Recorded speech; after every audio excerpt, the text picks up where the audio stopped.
여러분, 상상해보세요. 2026년 어느 평범한 월요일 아침입니다.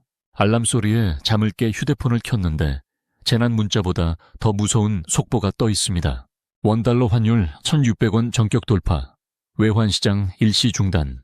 처음엔 그냥 여행 가기 힘들겠네 정도로 생각하실지 모릅니다. 하지만 아니에요. 그 숫자가 찍히는 순간 우리 눈에 보이지 않는 거대한 도둑이 당신의 집 안방까지 들어온 겁니다. 이름은 고환율. 이 도둑은 당신의 지갑에서 10,000원짜리 몇 장을 훔치는 게 아니라 당신의 직장, 당신이 10년 동안 부어온 적금, 그리고 당신 가족의 저녁 식탁까지 통째로 훔치기 시작합니다. 지금 이 순간에도 숫자는 경고를 보내고 있어요. 기억하시나요? 2025년 12월 말 환율이 1,435원을 찍었을 때의 그 서늘함을요. 불과 몇 주 전엔 1,480원까지 치솟아 정부가 비상금을 털어 겨우 막아냈습니다. 그런데 만약 그 방어선이 뚫린다면 1,500원을 넘어 1,600원이라는 공포의 영역에 진입한다면 당신의 72시간은 어떻게 바뀔까요? 오늘 저는 단순히 경제 지표를 설명하려는 게 아닙니다. 환율 1,600원이 찍힌 뒤 대한민국 평범한 시민 6명의 삶이 단 3일 만에 어떻게 처참하게 무너지는지 그 잔혹한 시뮬레이션을 생생하게 보여드릴 겁니다. 이 영상은 단순한 가정이 아닙니다. 이미 터키, 스리랑카, 그리고 1997년에 한국이 겪었던 증명된 비극입니다. 안녕하세요. 경제의 이면을 날카롭게 파헤치는 대본 마스터입니다. 지금 대한민국 경제 체력은 그 어느 때보다 허약해져 있습니다. 한국 기준 금리는 2.5%인데 미국은 3% 중후반을 달리고 있죠. 금리 차이는 벌어지고 우리 국민이 짊어진 빚은 무려 1,968조 원에 달합니다. 이 뇌관에 고환율이라는 불꽃이 닿는 순간 경제는 7개의 경로를 통해 동시에 폭발합니다. 오늘 이 영상을 끝까지 보신다면 3가지를 얻게 되실 거예요. 첫째, 고환율이 어떻게 내 월급과 내 집값을 파괴하는지 그 정교한 메커니즘을 이해하게 됩니다. 둘째, 실제 국가 부도 사태를 겪은 5개국 국민들의 생생한 증언을 통해 우리가 마주할 미래를 미리 보게 됩니다. 셋째, 그리고 가장 중요한 것. 이 지옥 같은 상황에서도 내 자산을 지키고 끝까지 살아남을 수 있는 골든타임 대응 매뉴얼을 손에 쥐게 되실 겁니다. 지금 당장 구독과 좋아요 눌러두세요. 경제 위기는 예고 없이 찾아오지만 준비된 사람에게는 기회가 될 수도 있으니까요. 자, 그럼 2026년 환율 폭탄, 그 72시간의 기록을 시작합니다. 본격적으로 시뮬레이션을 시작하기 전에 우리는 적을 알아야 합니다. 환율이 1,600원이 된다는 게 왜 단순한 물가 상승 이상의 재앙인지 말이죠. 경제학자들은 고환율이 7개의 경로를 타고 바이러스처럼 퍼진다고 말합니다. 하나씩 아주 디테일하게 뜯어보죠. 첫 번째 경로는 수입 물가 경로입니다. 경제학 용어로 패스스루 효과라고 합니다. 환율이 오르면 수입하는 모든 것의 가격이 오르는 현상이죠. 초등학생도 이해하기 쉽게 비유해 볼까요? 여러분이 매일 마시는 커피 원두, 자동차에 넣는 기름, 심지어 빵을 만드는 밀가루까지. 이 모든 것들은 달러라는 통행료를 내고 한국에 들어옵니다. 그런데 통행료가 갑자기 20% 오르면 어떻게 될까요? 수입업자는 손해를 볼 수 없으니 제품 가격을 올립니다. 에이, 난 국산만 쓰는데 상관없지 않나? 라고 생각하시나요? 큰 착각입니다. 대한민국은 에너지와 원자재의 90% 이상을 수입에 의존하는 나라예요. 국산 돼지고기를 먹어도 그 돼지가 먹는 사료는 수입산 옥수수입니다. 결국 환율이 오르면 대한민국 땅에서 숨쉬는 모든 비용이 오르는 거예요. 2018년 터키를 보세요. 환율이 2주 만에 50% 폭락하자 이스탄불의 빵집 주인들은 아침, 점심, 저녁 가격표를 바꿔 달았습니다. 아침에 5리라였던 빵이 저녁엔 7리라가 됐죠. 손님들은 빵을 사는 게 아니라 환율 도박을 하게 된 겁니다. 두 번째 경로는 금리 경로입니다. 환율이 미친 듯이 뛰면 한국은행은 비상이 걸립니다. 외국인 투자자들이 원화 가치가 똥값이니 다 팔고 달러로 바꿔서 나가자라며 탈출하기 시작하거든요. 이걸 막으려면 어떻게 해야 할까요? 원화의 매력을 높여야 합니다. 즉 금리를 확 올려서 한국에 돈 맡기면 이자 많이 줄게라고 꼬셔야 하는 거죠. 하지만 여기서 비극이 시작됩니다. 금리를 올리면 누가 가장 먼저 피눈물을 흘릴까요? 맞습니다. 1,968조 원의 빚을 짊어진 우리 국민들입니다.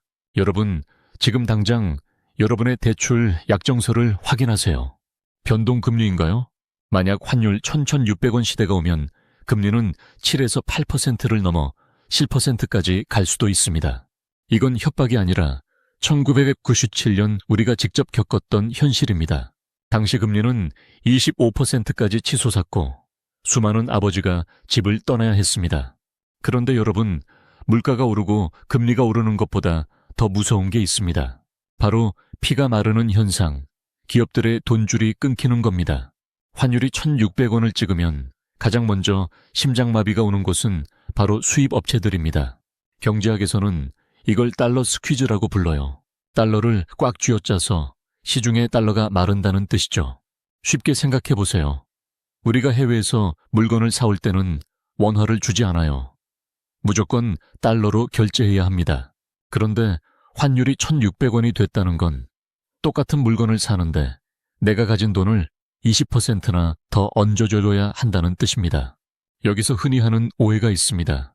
환율이 오르면 삼성전자나 현대차 같은 수출 기업들은 달러를 많이 벌어오니까 축제 분위기 아닐까 하는 생각이죠. 천만의 말씀입니다. 요즘 수출 제품 중에 순수 국산은 거의 없어요. 반도체를 만들려고 해도 원자재와 장비는 달러로 사와야 합니다. 즉 수입 원가 상승이 수출 이익을 갉아먹는 구조예요. 무엇보다 환율이 예측 불가능하게 뛰면 수출 기업들도 계약을 못합니다. 내일 환율이 얼마일지 모르는데 어떻게 가격을 매기겠어요? 결국 수출, 수입 모두 멈추는 거래 절벽이 옵니다. 경기도 안산의 작은 전자부품 수입업체 대표 32살 김승현 사장님의 월요일 오전 9시를 들여다봅시다. 김 사장은 오늘 중국 공장에 부품 대금 20만 달러를 송금해야 합니다. 불과 한 달 전 환율 1,435원 기준으로는 2억 8,700만 원만 준비하면 됐어요. 그런데 지금 모니터에 찍힌 환율은 1,600원. 계산기를 두드려보니 필요한 돈은 3억 2천만 원입니다. 앉은 자리에서 3,300만 원이 증발한 거죠.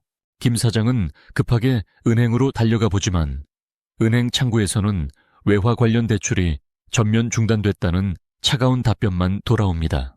20년 쌓아온 신용이 무너지는 데는 단 하루도 걸리지 않았습니다. 같은 시각 울산의 자동차 부품 공장 박대리의 삶도 흔들립니다. 원자재인 철강값이 환율 때문에 15% 폭등하자 공장은 조업 단축에 들어갑니다. 박대리의 월급은 잔업수당이 사라지며 20%나 깎였는데 대출 이자와 생활 물가는 미친 듯이 오릅니다. 저축액이 한 달 만에 200만 원에서 50만 원으로 줄어드는 현실. 이것이 수입 물가 경로가 우리 식탁과 통장을 타격하는 방식입니다. 화요일 아침이 되면 세상은 더욱 기괴해집니다. 경제학에서 말하는 5번째 경로, 유동성 경로가 막히기 시작하거든요. 유동성이란 경제라는 몸에 흐르는 혈액입니다. 공포가 퍼지면 은행과 기업은 서로를 못 믿고 돈줄을 잠가버립니다. 강남역 편의점 사장 이 씨의 매장에는 사재기가 시작됩니다. 본사 물류 차량은 원자재 수급 문제로 오지 않고 진열대는 텅 비어갑니다. 판교의 IT 기업 정 과장은 퇴근길 마트에서 카드가 긁히지 않는 당혹스러운 경험을 합니다. 은행들이 리스크 관리를 위해 개인 신용 한도를 일방적으로 깎아버린 겁니다. 당신이 잘못한 게 없어도 시스템이 당신을 부실 채권으로 분류하는 것. 그것이 신용 경로의 무서움입니다. 목요일이 되면 이제 위기는 마지막 도미노인 부동산으로 향합니다. 환율 1,600원 시대, 금리가 폭등하면 내가 가진 집은 더 이상 안식처가 아니라 흉기가 됩니다. 대한민국 부동산의 70%는 은행 돈입니다. 집값이 대출금 밑으로 떨어지면 은행은 당장 일부 상환을 요구합니다. 영끌에서 10억짜리 아파트를 산 한 씨는 매달 이자가 230만 원에서 400만 원으로 뛰는 것을 보며 절망합니다. 집값은 이미 1억 5천만 원이 날아갔는데 말이죠. 마지막 경로는 심리 경로입니다. 경제는 믿음으로 굴러갑니다. 내 돈이 안전할 거라는 믿음이 무너지는 순간 사람들은 ATM 기계 앞으로 달려갑니다. 2001년 아르헨티나의 코랄리토 사태처럼 말이죠. 하지만 여러분, 가만히 앉아서 당할 수는 없습니다. 위기는 반드시 신호를 보냅니다. 환율 1,500원을 돌파하는 5단계 신호부터 1,600원의 1단계 신호까지 각 단계별로 우리가 체크해야 할 지표들을 기억하세요. 신호 5단계인 1,500원 돌파 시점에는 변동금리를 고정금리로 전환하고 달러 자산을 분할 매수해야 합니다. 신호 4단계인 1,550원대에는 비상금 3개월치를 확보하고 고정지출을 극단적으로 줄이세요. 신호 3단계인 1,780원대에는 수입품 품귀와 카드 결제 오류가 나타납니다. 이때는 신용카드 한도를 점검하고 직장의 안정성을 재점검해야 합니다. 단기 자금 시장이 얼어붙는 신호 2단계가 오면 손절을 따지지 말고 모든 자산을 현금화하세요. 그리고 마침내 환율 1,600원이 찍히는 신호 1단계가 오면 이미 늦었을 수 있습니다. 그때는 보유한 현금으로 생필품을 확보하고 정부의 발표를 주시하며 버텨야 합니다. 망하는 사람은 뉴스에서 환율 1,600원 돌파 자막이 뜰 때 남들 따라 ATM으로 달려가지만 살아남는 사람은 1,500원대에서 이미 모든 준비를 끝내고 기회를 기다립니다. 위기는 누구에게나 공평하게 찾아오지만 결과는 결코 공평하지 않습니다. 오늘 말씀드린 3333 법칙을 기억하세요. 3개월치 생활비를 원화와 달러 3대3 비중으로 3일 안에 현금화할 수 있는 곳에 두는 것. 이것이 당신 가족을 지킬 최후의 보루입니다. 다시 2026년 어느 월요일 아침입니다. 전광판에 환율 1,600원이 찍힙니다. 하지만 이 영상을 끝까지 보신 당신은 다릅니다. 당신은 이미 준비를 끝냈고 냉정하게 다음 기회를 노리고 있을 겁니다. 위기는 준비된 자에게는 부의 추월 차선이 됩니다. 오늘 내용이 여러분의 소중한 자산을 지키는 데 도움이 되었다면 구독과 좋아요 부탁드립니다.